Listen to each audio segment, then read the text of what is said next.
मैं आपसे ये पूछूंगी कि काबुल एयरपोर्ट पर हाल ही में एक बम ब्लास्ट हुआ था, एक्सप्लोजन्स हुए थे और एक टेरर ऑर्गेनाइजेशन है, उन्होंने उसकी जिम्मेदारी ली है।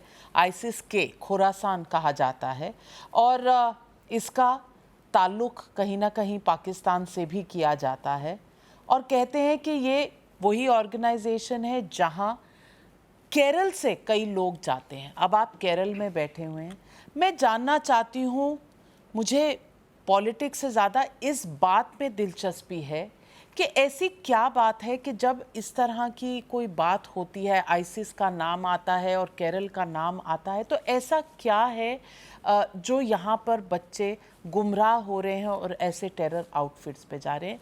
तादाद शायद इस एरिया में ज़्यादा है। देखिए, केरल राज्य की आबादी लगभग 3.25 करोड़।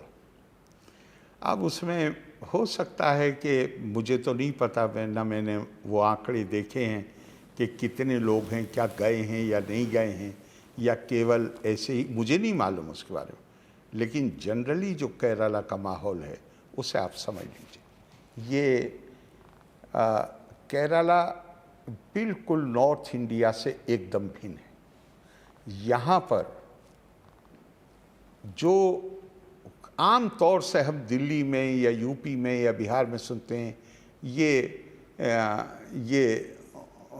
मुस्लिम तहजीब है, ये हिंदू तहजीब है, ये मुस्लिम खाना है, ये हिंदू खाना है, ये मुस्लिम भाषा है, ये हिंदू।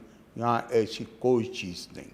यहाँ सब लोगों का खाना एक है, सबकी भाषा एक है, सबका पहनावा एक है। यहाँ रिलीजन के नाम पे अलगाववाद, लोग अपनी बाहों पे, अपने स्लीव्स पे नहीं पहन के चलते हैं।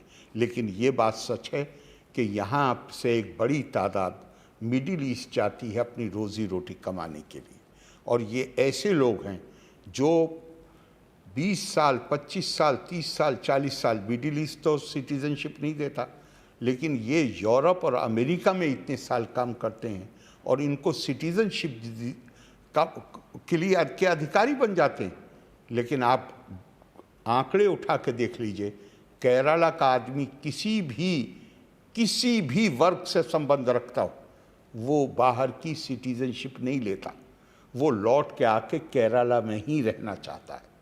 तो और यहाँ पे तो कमाल है, मैं तो इसी इलेक्शन में हैरत में रह गया कि एक सो कॉल्ड, मैं किसी का नाम नहीं लेता हूँ, कि एक अपने आप को मुस्लिम पार्टी कहने वाले लोग, उनका कैंडिडेट नॉर्थ में ये इसकी कल्पना भी नहीं कर सकते आप, वो गुरुवायूर मंदिर में सारी रस्में अदा करके उसने अपना कैंपेन शुरू किया।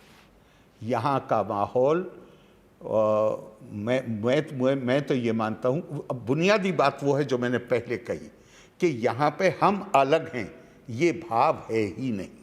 लेकिन यहाँ से चूँकि उनका बाहर बहुत ज़्यादा लोग जाते हैं और वहाँ से कोई बच्चे रिक्रूट हो जाएं, तो मैं उसके बारे में बात नहीं करता। पर ओवरऑल अगर आप केरला को देखें तो केरला, यहाँ के लोग, वो अपने आप में एक मिसाल हैं।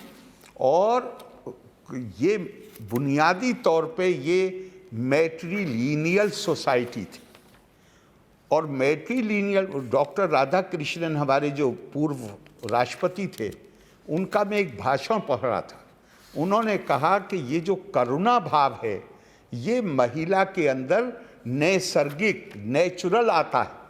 आदमी को अपने व्यक्तित्व को पूर्ण करने के लिए, करुणा का भाव पैदा करने के लिए कोशिश करनी पड़ती है। केरला की सोसाइटी मैट्रीलिनियल सोसाइटी थी और उसके असरात नज़र आते हैं।